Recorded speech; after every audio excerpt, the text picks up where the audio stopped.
നമസ്കാരം. തമിഴ്നാട്ടിൽ സസ്പെൻസ് അവസാനിപ്പിച്ച് അങ്ങനെ വിജയ് നാളെ മുഖ്യമന്ത്രിയായി സത്യപ്രതിജ്ഞ ചെയ്യും. നിയമസഭയിലെ 234 അംഗങ്ങളിൽ ഭൂരിപക്ഷം തെളിയിക്കാൻ ആവശ്യമായ പിന്തുണ തമിഴക വെട്രി കഴകം ഉറപ്പാക്കിയതിനെ തുടർന്ന് സർക്കാർ രൂപീകരിക്കാൻ ഗവർണറുടെ അനുമതി വിജയിന് ലഭിച്ചു. നാളെ വൈകുന്നേരം വിജയ് മുഖ്യമന്ത്രിയായി സത്യപ്രതിജ്ഞ ചെയ്യും.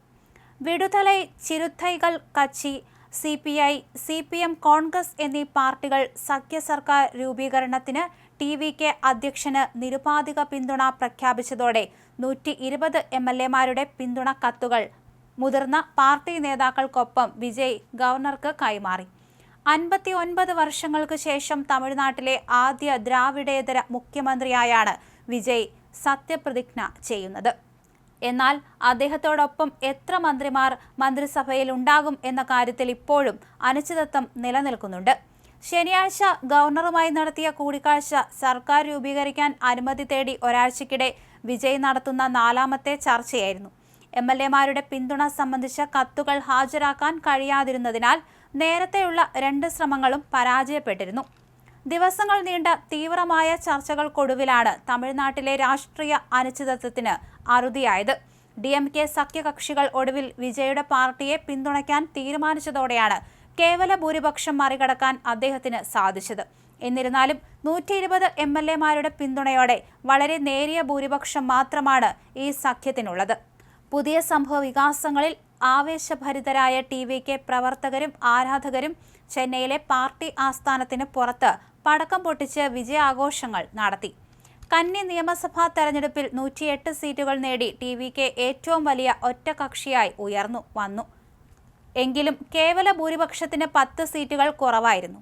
ഏപ്രിൽ 23-ന് നടന്ന തെരഞ്ഞെടുപ്പിന്റെ ഫലം മെയ് 4-നാണ് പ്രഖ്യാപിച്ചത്. ഇതിന് പിന്നാലെ DMK-യുടെ സഖ്യകക്ഷികളായ Congress, CPI, CPM, VCK, Indian Union Muslim League എന്നിവരുടെ പിന്തുണ സർക്കാർ രൂപീകരണത്തിനായി വിജയ് തേടിയിരുന്നു. 2 നിയമസഭാ മണ്ഡലങ്ങളിൽ നിന്ന് വിജയിച്ച വിജയ് 1 സീറ്റ് ഒഴിയുന്നതോടെ TVK-യുടെ അംഗസംഖ്യ 107 കുറയും.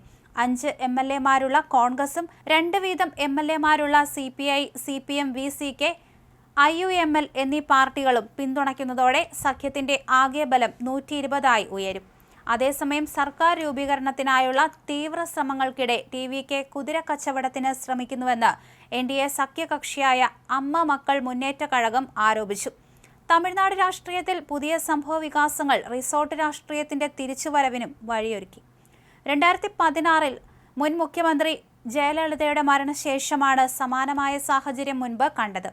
TVK-യെ പിന്തുണയ്ക്കുന്ന 5 കോൺഗ്രസ് MLA-മാരെ ഹൈദരാബാദിലേക്ക് മാറ്റിയപ്പോൾ TVK അംഗങ്ങളെ ചെന്നൈക്ക് സമീപമുള്ള മാമല്ലപുരത്തെ റിസോർട്ടിലാണ് താമസിപ്പിച്ചിരിക്കുന്നത്. വിജയ് നയിക്കുന്ന മന്ത്രിസഭയിൽ ഉപമുഖ്യമന്ത്രി പദം ഉൾപ്പെടെയുള്ള പ്രധാന വകുപ്പുകൾ VCK ലക്ഷ്യമിടുന്നതായി സൂചനയുണ്ട്. എന്നാൽ ഇക്കാര്യത്തിൽ ഒരു പാർട്ടിയും ഔദ്യോഗിക സ്ഥിരീകരണം നൽകിയിട്ടില്ല.